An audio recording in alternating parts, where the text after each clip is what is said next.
de los Apóstoles, capítulo 9. Hechos de los Apóstoles, capítulo 9. Vamos a leer los versículos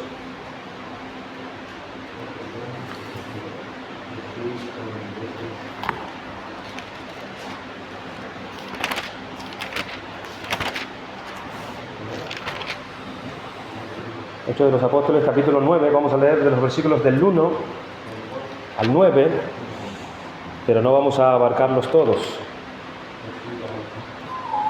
Dice así la palabra de Dios. Hechos 9, versículo 1. Saulo, respirando aún amenazas y muerte contra los discípulos del Señor, vino al sumo sacerdote y le pidió cartas para las sinagogas de Damasco, a fin de que si hallase algunos hombres o mujeres de este camino, los trajese presos a Jerusalén. Mas yendo por el camino, aconteció que al llegar cerca de Damasco, repentinamente le rodeó un resplandor de luz del cielo.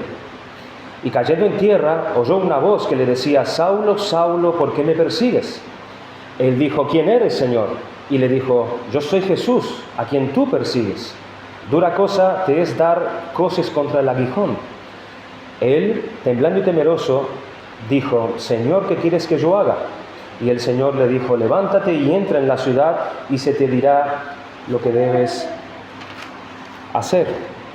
Y los hombres que iban con Saulo se pararon atónitos, oyendo la verdad la voz, mas sin ver a nadie. Entonces Saulo se levantó de tierra y abriendo los ojos no veía a nadie. Así que, llevándole por la mano, le metieron en Damasco, donde estuvo 3 días sin ver y no comió ni bebió. Vamos a pedirle al Señor de su ayuda. Padre, Señor, tenemos esta nueva oportunidad de poder abrir tu palabra y ser instruidos por ella. Queremos darte gracias por tu providencia, Señor, hasta aquí. Tú nos has conducido a todos a este lugar para poder escuchar tu voz, porque tú tienes cosas que hablarnos a tu iglesia. Tú tienes mucha providencia aún en este día, bendiciones para tu iglesia, para tu pueblo en este día santo, donde tu pueblo te busca y recibe de ti tanto tu presencia, tu compañía, así como también, oh Señor, la edificación. Te pedimos, oh Padre, que tú obres a través de tu palabra, que este relato que vayamos a considerar ahora podamos nosotros, a la luz de tus enseñanzas, poder ser beneficiados grandemente. Haz tu obra en tu iglesia, Señor, y muéstranos tu voluntad. Te lo pedimos en Cristo Jesús nuestro Señor. Amén.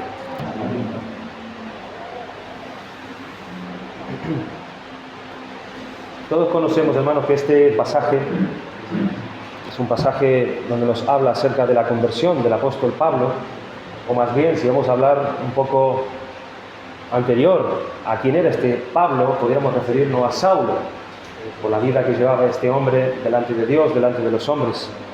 Saulo de Tarso, era la conversión. Aquí en estos versículos iniciales de este capítulo 9 nos habla cómo Dios de manera poderosa pudo llamar a la salvación a un hombre de estas características. Encontramos a Saulo mencionado 2 o 3 veces en la historia de Esteban, un poco anteriormente, cuando en los capítulos 8, 7 y 8 nos habla acerca de la vida de este hijo de Dios, de este discípulo llamado Esteban. Así se lo nombra a este Saulo de Tarso como para iniciar el poder mencionar, ¿no?, de inicio a este hombre, que sería un hombre muy importante en todo el resto del relato de Lucas, quien escribió este evangelio. Su nombre en hebreo significa Saúl. Saulo en hebreo significa Saúl, y la traducción de este nombre es deseado. Y su nombre romano, que utilizaba entre los ciudadanos de Roma, era Pablo. Y el significado de Pablo es pequeño, pequeño. Vamos a describir un poco la persona de Saulo de Tarso.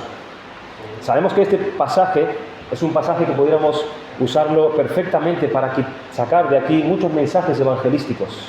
Aquí está Dios salvando a un pecador, a un gran pecador, de la manera que lo hizo. Pero como esto es un estudio, como lo estamos llevando en forma de estudio, vamos a tratar de desmenuzar un poco la historia de este hombre, el carácter de este hombre y cómo, en cierto modo, él pudo venir a los pies de Cristo. Él había nacido precisamente en Tarso, una ciudad de Cilicia. Era una ciudad libre de los romanos, esta ciudad de Tarso. Su padre y su madre eran ambos judíos nativos, por eso Pablo se llegó a llamar a sí mismo hebreo de hebreos, ¿verdad? Saulo era de la tribu de Benjamín, una de las tribus de Israel. Su educación fue primero en las escuelas de Tarso, la cual era una pequeña Atenas en cuanto a la sabiduría, en cuanto a la elocuencia, en cuanto a lo que era toda la modernización de los tiempos. Allí aprendió Saulo la filosofía y la poesía de los griegos también. Y de allí él fue enviado a la universidad en Jerusalén a estudiar teología y a estudiar la ley judía. Él era un fariseo. Él era parte de ese Sanedrín, como lo vimos al principio, cuando él se encuentra votando para poder tomar decisiones en cuanto a este grupo de fariseos que era la autoridad. Allí lo vemos a Pablo tomando decisiones. Entonces él era un fariseo. Él era un fariseo celoso de la ley de Dios, de los caminos, de las tradiciones del judaísmo. Su autor fue Gamaliel, quien era un fariseo eminente de su época. Saulo era un hombre con extraordinarios dones naturales y los aprovechó enormemente en cuanto a crecer más y más en el conocimiento de la ley de Dios. De igual modo, Saulo tuvo también un pequeño comercio de artesanías. Él se formó haciendo tiendas, lo cual esto era normal entre aquellos que estudiaban, aquellos judíos que recibían la educación de la ley de Dios para ganarse el sustento y para poder evitar así ellos la ociosidad. Entonces tenían un cierto modo de ganarse la vida. Este era el joven a quien la gracia de Dios obró tan poderosamente, cambió tan radicalmente su vida, y que este acontecimiento que vemos aquí fue aproximadamente un año después de la ascensión de Cristo, o poco más. Aquí se nos dice en estos versículos cuán malo era Saulo de Tarso. Cuán malísimo era Saulo de Tarso. Muchos adjudican esta maldad al celo que él tenía de guardar la tradición y de guardar la ley, pero no cabe duda que en su corazón había malicia, había maldad antes de su conversión. Saulo era un enemigo inveterado, arraigado del cristianismo. Hacía lo máximo por erradicarlo, persiguiendo a todos los que lo abrazaban. En cuanto a la justicia que es en la ley, dice en Filipenses capítulo 3 versículo 6 que Pablo era irreprensible. Era un hombre irreprensible en cuanto a todo cumplimiento en la ley. Un hombre sin mala moral, pero un blasfemo de Cristo. Un perseguidor de los cristianos e injuriador de ambos. Y su conciencia en su época estaba tan mal informada que pensaba que debía hacer lo que hacía contra el nombre de Cristo y que servía de esta manera a Dios con ello. Aquí tenemos a Saulo, dice allí, respirando aún amenazas y muerte contra los discípulos del Señor. Las personas aquí perseguidas, a las que Saulo perseguía, eran discípulos del Señor, porque lo eran. Y por esas características, por ser discípulos del Señor, los aborrecía y los perseguía. En el capítulo anterior, capítulo 8, versículo 3, Lucas describe a Saulo como el perseguidor de los creyentes en Jerusalén. Pero ahora Saulo está ofreciendo un cuadro más aterrador aquí en este momento. Todo lo que Pablo piensa y hace, dice él, está dominado por su deseo de terminar con los seguidores de Jesús. El contenido de la persecución de Saulo, perdone que lo corrija porque debemos dirigirnos a él como Saulo en esta etapa de su vida, el contenido de su persecución era amenazas y muerte. Amenazas y muerte. Aquellos a quienes Saulo amenazaba, si no prevalecía con ello, ahuyentándolos de Cristo, ahuyentándolos del cristianismo, Saulo los perseguía hasta la muerte. Era un hombre que respiraba amenaza y muerte. Y esto da a entender que era natural en él. Era su ocupación constante. ¿Qué es lo natural, lo más natural, hermanos, en un ser humano? Es respirar, ¿verdad? Lo más natural en un ser humano es respirar. Pues amenazar, perseguir y matar cristianos para Saulo era tan natural como respirar. Y que Saulo respirara aún, dice así, esto da a entender por lo menos tres cosas. Primero, que él todavía persistía en ello. Aún persistía en ello. No estaba satisfecho con la sangre de los que había matado ya, sino que todavía tenía deseos de más sangre e ir aún fuera de Jerusalén para poder perseguir a los creyentes.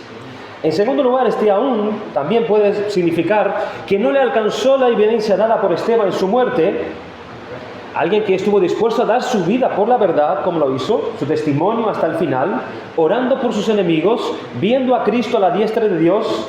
Saulo allí presente, cuando sostenía la ropa de aquellos que lo lapidaron, aún con todo esto, él persistía en su incredulidad. O este aún quizás también puede significar que en breve sería otro parecer. Todavía respiraba amenazas y muerte, pero no le queda mucho tiempo para vivir una vida como esta. Ese aliento tenía o será detenido en breve. No satisfecho con lo que había venido haciendo en Jerusalén, Pablo ahora alza su mirada a otros lugares donde viven cristianos. Dice que estos discípulos se encuentran allí en la ciudad de Damasco. Allí en Damasco, estos discípulos que habían huido de Jerusalén estaban ahora llevando el evangelio a esta ciudad, ¿verdad? Allí vivían cristianos, dice estos versículos, que se encuentran en Damasco. Allí en Damasco llevaron el evangelio a estos que vivían allí. Estos discípulos pensaban estar a salvo allí en esa ciudad, la ciudad de Damasco, y fueron quizás tolerados por aquellos que mandaban allí incluso. Pero Saulo no podía estar tranquilo si él sabía que un cristiano lo estaba. Y por tanto, oyendo por los cristianos en Damasco, él decide ir a perturbarlos. Para esto se dirige al sumo sacerdote pidiendo una comisión para ir hasta Damasco. Dice allí, vino al sumo sacerdote y le pidió cartas para las sinagogas de Damasco a fin de que si hallase algunos hombres o mujeres de este camino, los trajese presos a Jerusalén. Alguna característica de esta ciudad llamada Damasco. Aquella ciudad, Damasco, era la capital de Siria y servía de residencia a un gran número de judíos. Y en consecuencias, las sinagogas judías era algo común allí en Damasco, en esa capital de Siria. Las Escrituras nos dicen que Damasco ya existía en los tiempos de Abraham. Esta ciudad ya existía hacía muchos años atrás. Génesis capítulo 14, versículo 15, allí se la nombra. Es una ciudad que fue conquistada por el rey David. En 2 de Samuel, capítulo 8, versículo 6, la nombran también. Esta ciudad recuperó su independencia durante el reinado de Salomón. En Primera de Reyes, capítulo 11, versículo 24. Damasco fue la sede del gobierno romano para la provincia de Siria y una de las 10 ciudades de la región conocida como Decápolis. En los días de Pablo, un viaje por tierra desde Jerusalén hasta llegar a Damasco tardaba entre 5 o 6 días. Allí estaba Pablo en este viaje de Jerusalén a Damasco. Había que cubrir una distancia, aproximadamente de 280 kilómetros. Era mucho trayecto, era un esfuerzo muy grande para poder llegar a una ciudad, para poder cumplir los propósitos que tenía este hombre. Damasco era un centro comercial donde llegaban caravanas de todos los lugares del antiguo mundo y donde empezaba a florecer la fe cristiana. Pablo se dio cuenta que desde Damasco el Evangelio de Cristo podía extenderse a muchos lugares, porque era una ciudad muy comercial, ¿verdad? Y por eso decidió detener la influencia del cristianismo y pidió credenciales del sumo sacerdote para autorización de arrestar a los cristianos, tanto hombres como mujeres, en esas sinagogas de Damasco. Y él sabía que en Damasco había numerosos seguidores de Cristo, muchos cristianos. Y seguramente Pablo pensaba hacer aquí muchísimos arrestos y llevarlos a Jerusalén. El sumo sacerdote y el Sanedrín se creían con el poder sobre judíos que estaban en todas las naciones. Y se mostraba respeto y obediencia a la autoridad del Sanedrín en asuntos de religión por parte de todas las sinagogas en todos los alrededores, aun aquellas que no pertenecían a la jurisdicción del gobierno civil de la nación judía. Las sinagogas que estaban dispersas fuera de Jerusalén, fuera de Israel, eran conscientes que el gobierno de la iglesia que estaba en Jerusalén, que era el Sanedrín, tenía autoridad y poder sobre esas sinagogas. Por eso Pablo pide cartas firmadas para que, viniendo de parte de este poder supremo del Sanedrín, pudiera capturar y matar. Y todos aquellos que colaboraban con esta misión se verían también en problemas con las autoridades judías. Él traía cartas firmadas por el sumo sacerdote. Se dice aquí que los cristianos eran de este camino en el versículo 2. En otra traducción dice que eran los del camino. Ese es el original. Los del camino. La expresión del camino es uno de los primeros nombres que se describe a la fe cristiana. En Hechos aparece unas pocas veces, en el capítulo 19, versículo 9, en el capítulo 23, en el capítulo 22, en el capítulo 24, se nombra varias veces refiriéndose a la fe cristiana, a esa expresión, el camino, o los del camino. Quizás los cristianos a veces se llamaban a sí mismos así, porque Cristo es el camino. Cristo se dio a conocer a ellos como el camino, el único camino que lleva a Dios.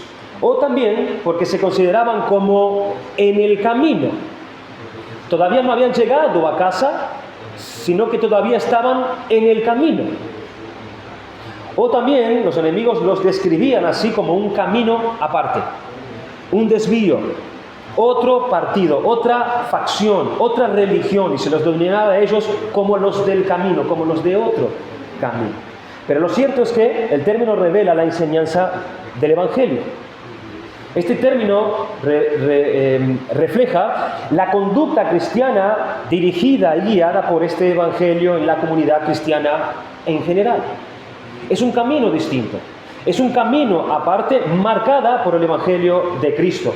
Enseguida se les distinguía del resto. ¿Por qué motivo? Por la clase de vida que ellos llevaban, por el lenguaje que ellos empleaban, por sus conductas, por sus maneras de hacer negocios, por su justicia, por su fe. El creyente anda por un nuevo camino, anda por un camino. En Hebreos capítulo 10, versículo 19, mira qué interesante, dice: así que, hermanos, teniendo libertad para entrar en el lugar santísimo por la sangre de Jesucristo, por el camino nuevo y vivo que Él nos abrió a través del velo, esto es, de su carne. Es una realidad que Cristo nos abrió a través de su sangre un camino hacia Dios a través de su propia justicia, ¿verdad? A través de su propio mérito, de su sacrificio, de su obra. Tenemos acceso a Dios, salvíficamente hablando, a través de ese camino vivo y nuevo que Cristo abrió para los suyos, sí. Pero también es cierto que en nuestro peregrinar hasta llegar hasta el cielo, estamos transitando por un camino. Estamos transitando por un estilo de vida, un nuevo camino. Este camino es nuevo, es vivo, que Él nos abrió, donde Él nos colocó. Un camino de justicia, un camino de nuevas conductas. Es el camino cristiano que era notorio entre todos ellos. Este camino se distingue por ser un camino lleno de sufrimientos. Porque si eres de este camino, seguramente muchos te van a despreciar. Se diferencia porque es un camino lleno de luchas y pruebas. Es un camino lleno de interminables batallas espirituales. Y Cristo, siendo el dueño de este camino, Él lo llamó camino angosto. Camino angosto por el cual nos llama Él a andar por Él. Es un camino muy difícil. Es un camino poco popular, pero Él dice que es el único camino que lleva a la vida eterna. Es el camino. Son los del camino, son los que están transitando por un camino diferente. Y todo creyente verdadero, que ya no anda por los senderos del mundo, Él tiene una nueva novedad de vida. Pudiéramos llamarlo, Él tiene un nuevo camino, nuevas conductas. Es un camino aparte de los senderos de este mundo. Son los del camino. Es un camino de salvación. Los creyentes de Damasco formaban un grupo diferente, formaban un grupo distinto. Estos creyentes, con seguridad, siguieron reuniéndose allí con sus compatriotas en las sinagogas de Damasco. Y como eran distintos, las autoridades de tales sinagogas no tendrían problemas para identificar a aquellos seguidores del camino. Entonces Saulo dependía de la ayuda de aquellas autoridades para proceder a esos arrestos. Y los llevaría luego presos a Jerusalén, donde serían ellos sometidos a juicio como criminales de la peor calaña. Saulo respiraba amenazas y muerte.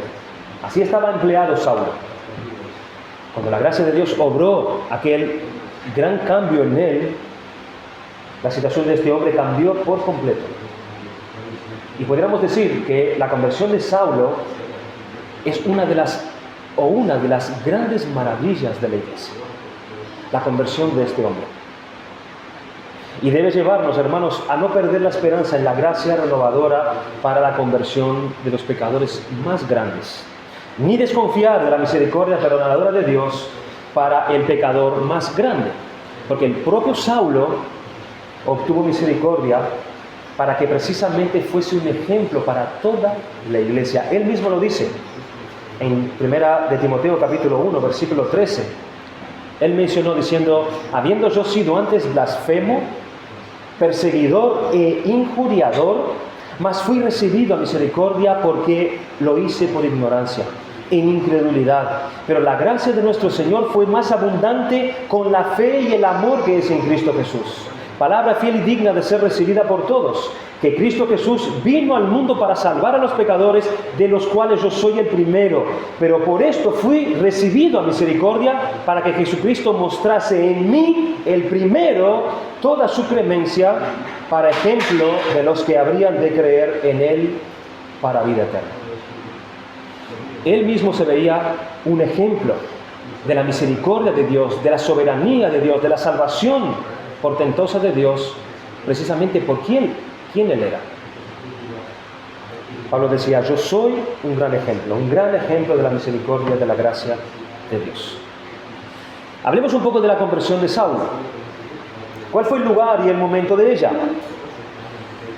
Dice allí que yendo por el camino cerca de Damasco, versículo 3. Y allí Cristo se encontró con él.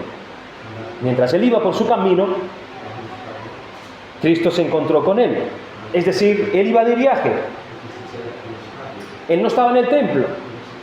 Él no estaba en la sinagoga. Él no estaba en la iglesia escuchando el Evangelio de Cristo. Él no estaba en la reunión de los cristianos, sino por el camino. Por el camino. Aquí hermanos, nosotros no vemos un ángel enviado a Felipe a hablar con Pablo para que Pablo se convierta, como hizo en el caso del eunuco, el etíope, ¿se acuerdan? No, sino que es Cristo mismo quien se le aparece a él en el camino en persona, yendo mientras él iba por el camino. Cuando estaba ya cerca de Damasco, dice, casi al final de llevar a cabo el entrar en la ciudad, en la capital de Siria, para poder cumplir con el propósito que él traía. Él venía por su propio camino, no por el camino que comentamos antes, como aquellos del camino. Él iba por su camino. Estaba en un camino de perversidad. Él estaba persiguiendo sus propios designios contra los cristianos de Damasco y complaciéndose con el pensamiento de devorar y destruir al cristianismo allí.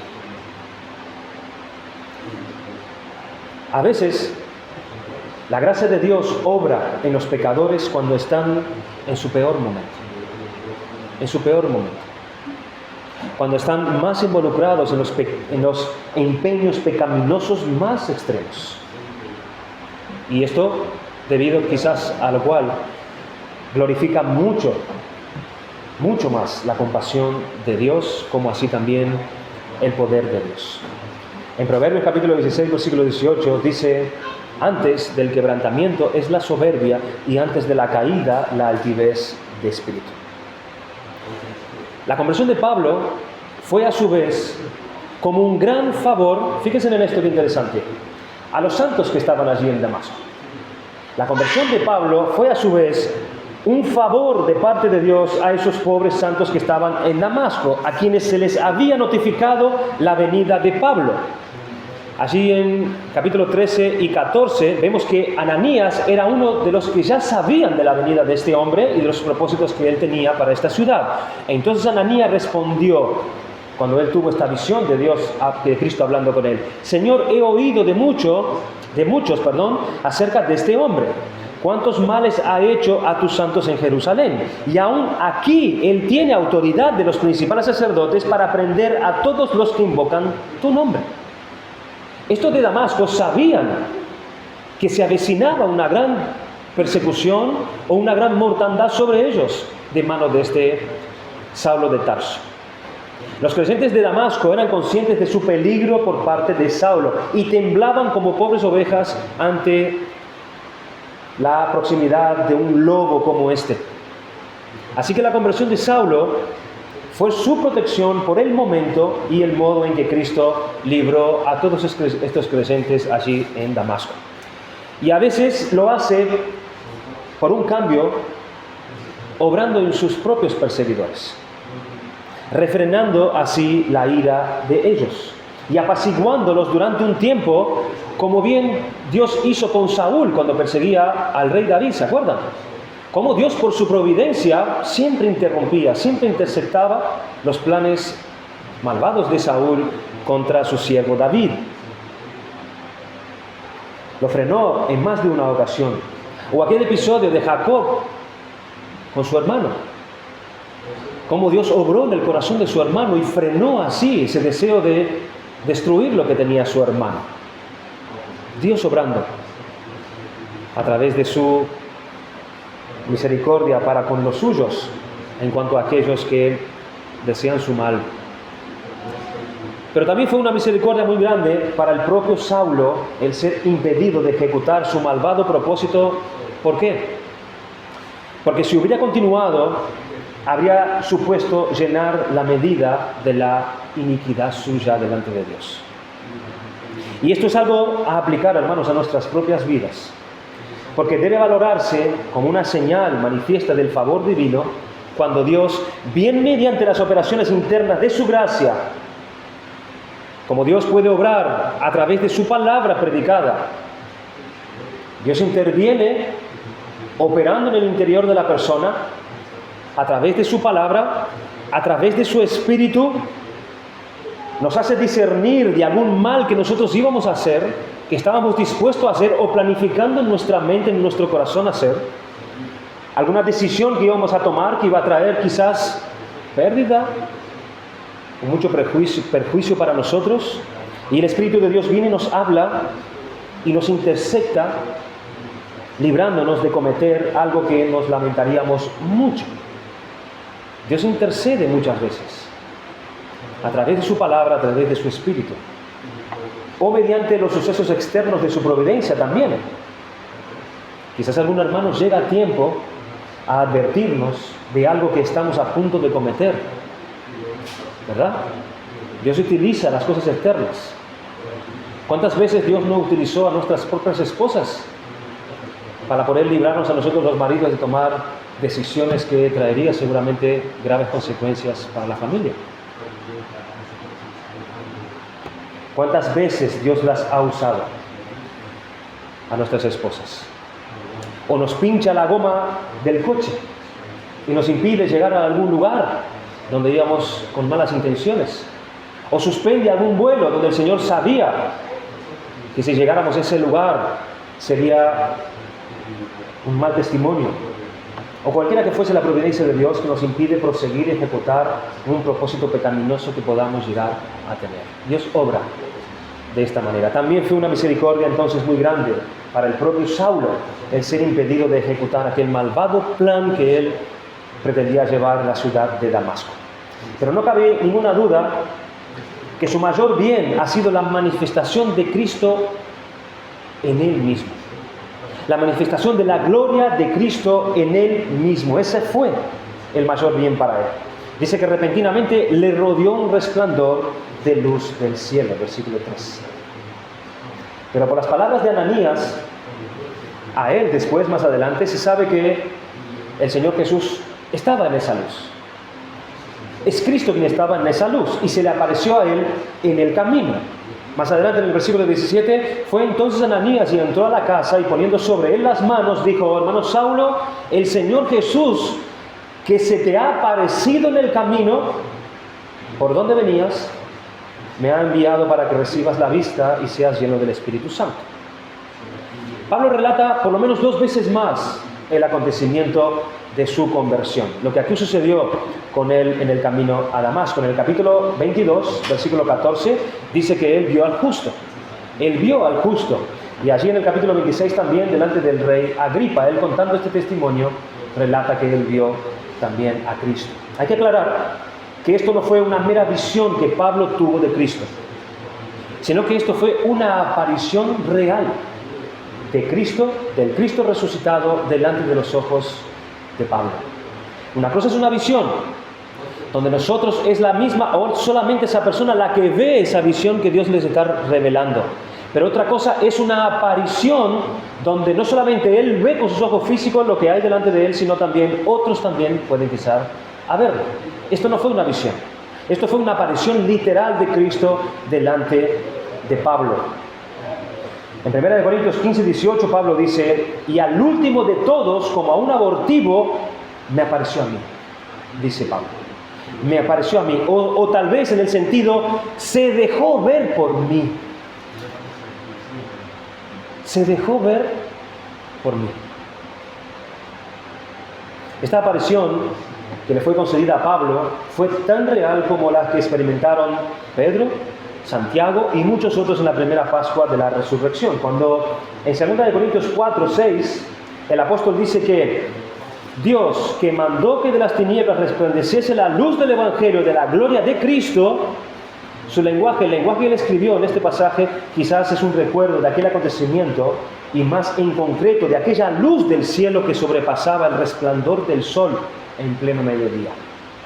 Cuando él le cuenta esta experiencia al rey Agripa, él le dice que esta luz fue mucho más potente que la luz del sol que brillaba a pleno mediodía. Imagínense lo que fue el resplandor de esa luz para poder superar a pleno mediodía la luz del sol.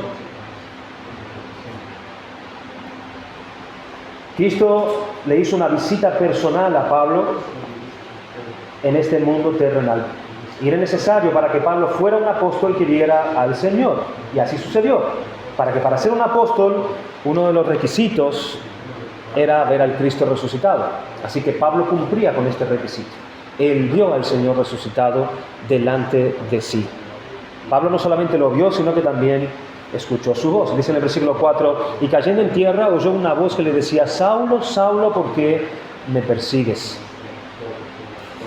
Algunos piensan que esta luz, la cual quizás estuvo acompañada con un trueno, algunos piensan que hubo un gran estruendo allí, lo aterró a Pablo tanto que no pudo mantenerse en pie, él no pudo mantenerse en su caballo, sino que lo tiró, lo golpeó de alguna forma, este estruendo o este impacto, y lo echó a tierra. Cayó allí en tierra sobre su rostro, dice. Normalmente Pablo tenía allí una postura de asombro. ¿Qué es lo que está pasando? ¿Qué es esto que estoy viendo? ¿Qué es esto lo que estoy escuchando? Y la voz que le habla, por las palabras, son como el enjuiciamiento de Pablo. Fíjese qué interesante lo que va a suceder con Pablo, porque muchas veces nosotros vemos este relato y decimos, pensamos en la maravillosa conversión de Pablo, cómo Dios vino a través de Cristo con su misericordia y su bondad y perdonó los pecados de Pablo. Pero ¿qué tuvo que tratar Cristo con Pablo primeramente? ¿Qué tuvo que tratar Cristo con Pablo primeramente antes de mostrarle a él el perdón de sus pecados? Esa voz, primero, era una voz de juicio. Era una voz de juicio a Saulo. como si Saulo estuviese en el banquillo de los acusadores. Él oyó una voz que le decía a él, y solamente a él: Saulo, Saulo, ¿por qué me persigues? Esta voz fue selectiva, fue solo a él, porque aunque aquellos que estaban con él oyeron un sonido, ellos oyeron la voz, ellos quedaron atónicos, dice allí el versículo 7, pero sin embargo ellos no entendieron las palabras. Cuando Pablo explica este relato al rey Agripa, él le dice: y los que estaban conmigo vieron a la verdad la luz y se espantaron, pero no entendieron la voz del que hablaba conmigo. El interés de Cristo estaba en Pablo, y solamente en Pablo y en nadie más. Dios escogiendo al que es suyo, Dios hablando directamente al que tenía intención de salvar. Los demás escucharon su voz, pero solo fue uno quien fue convencido de sus males. Eso es algo que sucede en las iglesias. Cristo habla, ¿sabéis?, a través de su palabra, pero solo unos pocos pueden escuchar. Solo unos pocos pueden entender su voz. Los otros escuchan la voz, pero no son convencidos de nada. No son hablados en sus conciencias de ninguna manera. Son dejados como están. Aquí a Pablo fue selectiva la voz. Muchos estaban con él. Estos guardas de los sacerdotes que lo acompañaban a él a llevar este cumplimiento, pero no entendieron lo que hablaba la voz. No entendieron. El interés de Cristo estaba en Pablo, y solo en Pablo y en nadie más. Es verdad que Cristo le habla a él, dice también el otro relato, en hebreo, que es una lengua griega, ¿verdad?, que solamente Pablo entendía. Y los que iban con él no podían entender esta lengua. Pero Cristo pudo haber hablado en arameo, para que los demás también pudieran entender. Pero habló en esta lengua, para que solamente Pablo pudiera entender. Cristo había escogido a Pablo para salvación. Él fue llamado por su nombre, y hasta 2 veces dice: Saulo, Saulo. Algunos piensan que el llamarlo Saulo alude a su nombre como un gran perseguidor de David, cuyo nombre llevaba él. ¿Se acuerdan la traducción de su nombre? Saulo es Saúl. Él estaba diciendo: Saúl, Saúl, quizás atribuyéndolo a él este nombre que llevaba la persecución, que llevaba el carácter de perseguidor. Quizás esto él lo notó. Lo está llamando de perseguidor, quizás. Saulo, Saulo, Saúl, Saúl. Ciertamente él era un segundo Saúl, y tal enemigo del hijo de David como el otro fue el enemigo de David mismo. El hecho de que lo llamara por su nombre, Saulo, hizo que se volviese la convicción de pecado a su conciencia, e hizo indiscutible de quién era la voz que hablaba esto. ¿En qué condición de pecado, por ejemplo, para poder ilustrar un poco mejor esto, en qué condición de pecado estaba aquella mujer cuando el Señor Jesús pronunció repetidamente el nombre Marta, Marta? Algunos comentaristas dicen que la repetición del nombre es como una cercanía, ¿verdad? Como que Cristo es más cercano y repite el nombre porque es más cercano. Pero no vemos aquí esto. ¿En qué condición estaba esa mujer cuando Cristo repitió 2 veces su nombre, Marta, Marta? ¿Alguien pudiera decirme? ¿En qué condición de pecado estaba esta mujer? Estaba afanada, estaba turbada y afanada. Y Cristo repite su nombre 2 veces, a ver si ella caía en cuenta lo que estaba haciendo, en el estado que estaba. Marta, Marta. El pecado de afán. ¿En qué condición de pecado estaba aquel hombre cuando el Señor Jesús pronunció repetidamente el nombre Simón, Simón? ¿En qué condición estaba él de pecado? ¿Alguien pudiera decirme? En la confianza de sí mismo, en la soberbia, en la autosuficiencia. El Señor le dijo: Satanás me ha pedido para zarandearos, pero yo estoy orando por ti. el Señor le estaba revelando su plan. Dentro de poco, el Hijo del Hombre va a tener que ser crucificado y entregado en manos de sus enemigos. No, Señor, todos te pueden abandonar, pero yo no. Yo iré contigo hasta la muerte. Y el Señor tiene que revelar su pecado. Simón, Simón, Simón, Simón. Y aquí Satanás ha pedido para zarandearos como a trigo. Soberbia, autosuficiencia, arrogancia. Cuando el Señor le habla aquí a Saulo, haciéndolo entender claramente su situación pecaminosa, no es para dejarlo derribado allí en tierra. Esa no es la intención del Señor, sino que el tierno interés que el bendito Jesús tenía en él es en su recuperación. Pero para eso él debe ver claramente su condición. Él debe ver claramente su pecado.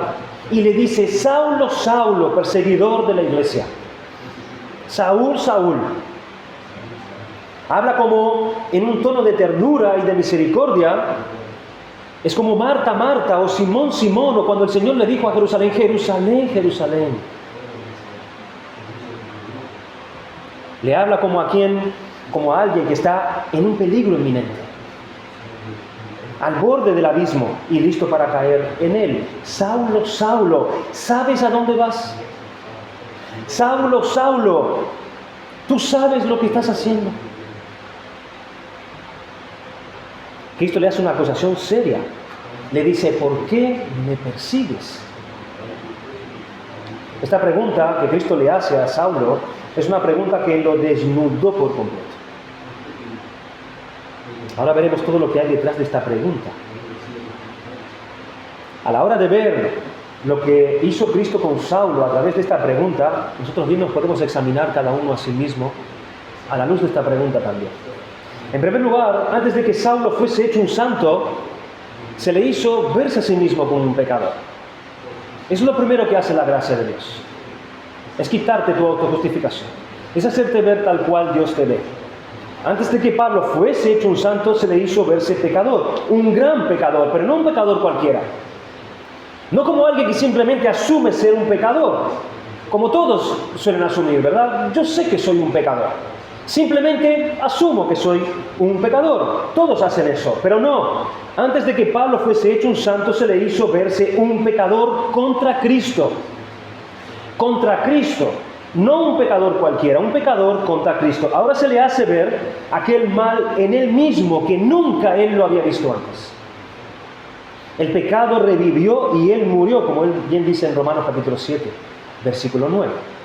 El pecado tuvo que revivir para que él se viera en su situación real. Solo una convicción humillante de pecado es el primer paso hacia una conversión salvadora de esos pecados. Solo humillación de parte de Dios en primer lugar. Cuánto nos cuesta, hermanos, saber con claridad que es contra Cristo que pecamos, ¿verdad? ¿Cuánto nos cuesta saber esto cuando pecamos? Que es contra Cristo. Y este pecado se agrava más porque es contra Cristo que pecamos. En segundo lugar, se le convence de un pecado en particular, del cual era más notoriamente culpable él, y en el que se justificaba, y con ello se abre camino para su convicción de todos los demás pecados. Tuvo que descubrirse su pecado fundamental para luego abrirse a toda una cadena de pecados que Pablo llevaba arrastrando. Sabemos que un pecado, hermanos, nunca anda solo, ¿verdad? Nunca anda solo. Siempre llama a otro y a otros a andar con él. Hay siempre un pecado principal. El que te domina, el que te convence, el que te comienza a llevar por esos senderos desviándote de Dios. Y ese pecado va tocando otras puertas de otro pecado, sacando afuera otros pecados. Y podemos estar viendo cómo estos pecados van saliendo después. Y nos vamos justificando en esos segundos pecados que van saliendo. Pero no será hasta que demos con la raíz del mal, con el nombre del pecado madre, que saldremos de la situación que nosotros estamos. Tiene que venir Cristo y traernos la convicción de ese pecado más culpable y humillarnos, como Él hizo con Saulo. Es solo cuando somos llevados a ese lugar es que desde allí vemos bien lo que debemos y necesitamos ver. Por eso necesitamos clamar para que el Señor nos lleve allí, que nos lleve a ese sitio de humillación, al suelo, allí derrumbado, porque es desde allí donde Él nos va a mostrar ese pecado que nos está dominando, arrastrándonos a muchos otros pecados. Hasta que un pecador se humille, Él permanecerá sin cambiar. Sin cambiar. En tercer lugar, el pecado del que se le convence es el pecado de persecución. Cristo le dice: ¿por qué me persigues? Esa fue una amonestación suficiente dada por Cristo en el blanco para fundir el corazón de piedra de Saulo. Como si Cristo le dijera: ¿eres tú? ¿Tú? ¿Eres tú quien pecas? ¿Tú que no eres uno de la multitud de los ignorantes? Esa multitud grosera, inflexiva, que denigra cualquier cosa que tenga un mal nombre en su opinión, sino que tú, que has tenido una educación culta y liberal, que tienes buenos talentos, buenos logros, que tienes el conocimiento de las Escrituras, el cual debidamente considerado te mostraría la necedad de ello, es peor en ti que en los demás. ¿Tú me persigues? Algunos piensan que este fue el aguijón en su carne, el haber sido un perseguidor y un matador de la iglesia de Cristo. Por eso él lo repite una y otra vez en sus cartas diciendo: yo perseguía la iglesia del Señor, yo fui un perseguidor de la iglesia del Señor. Sería algo que lo atormentaba a Pablo continuamente. Su pecado madre, como si cada vez que se acordara de esto, él se clavaba una flecha en su corazón. Pero Cristo le dice: ¿por qué me persigues? ¿Quién es la persona contra la que peca?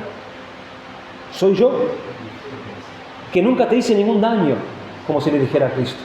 ¿Por qué me persigues? Alguien que nunca te ha hecho ningún daño, que vine del cielo a la tierra a hacerte bien, que no hace mucho tiempo fui crucificado por ti. Y no fue eso suficiente, sino que debo ser crucificado de nuevo para ti mismo. Miren la clase y continuidad de pecado de este hombre. Era la persecución y estaba en este momento involucrado continuamente en él. No solo él había perseguido, sino que él persiste en perseguir. Es una persistencia en su pecado. ¿Por qué me persigues? ¿Por qué continúas? ¿Por qué continúas en esto? En ese mismo momento Saulo no estaba encarcelando a nadie, ni matando a nadie, pero vino precisamente con esta misión a Damasco. Él estaba planeando todo esto y estaba buscando complacer esta maldad de su corazón, de ejecutar a aquellos que seguían a Cristo. Él respiraba muerte, respiraba amenaza. Aquellos que están planeando hacer el mal, según Dios, están haciendo el mal. Están haciendo el mal. La pregunta que se le hizo a Saulo fue: ¿por qué lo haces? ¿Por qué me persigues? ¿Por qué lo haces? Así se nota un lenguaje dolido. ¿Por qué tratas tan injustamente, tan cruelmente a mis discípulos? ¿Por qué? Cristo nunca se dolió tanto de que lo perseguían en su propia persona como ver que persiguen a los que son suyos, a sus seguidores. Él se duele de ello. ¿Por qué eres tan enemigo de ti mismo y de tu Dios, Saulo? Es un lenguaje dolido, pero es un lenguaje convincente. ¿Por qué haces esto? ¿Puedes dar alguna razón de ello? Es algo bueno que nos preguntemos a menudo: ¿por qué hacemos esto, hermano, o lo otro? ¿Por qué lo hacemos? ¿Por qué pecamos así? ¿Por qué hacemos eso? ¿Por qué mentimos así? ¿Por qué maquinamos estas cosas? ¿Por qué se levanta esto en mi corazón? Es lo que le estaba trayendo Pablo a él, Dios a Saulo. ¿Por qué haces esto? Piensa, ¿por qué lo haces?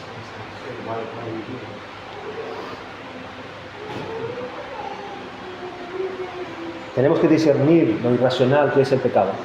Y de todos los pecados, ninguno tan irrazonable como inexplicable como el pecado de la persecución de los discípulos de Cristo, especialmente cuando se descubre que es, como ciertamente es, perseguir a Cristo mismo.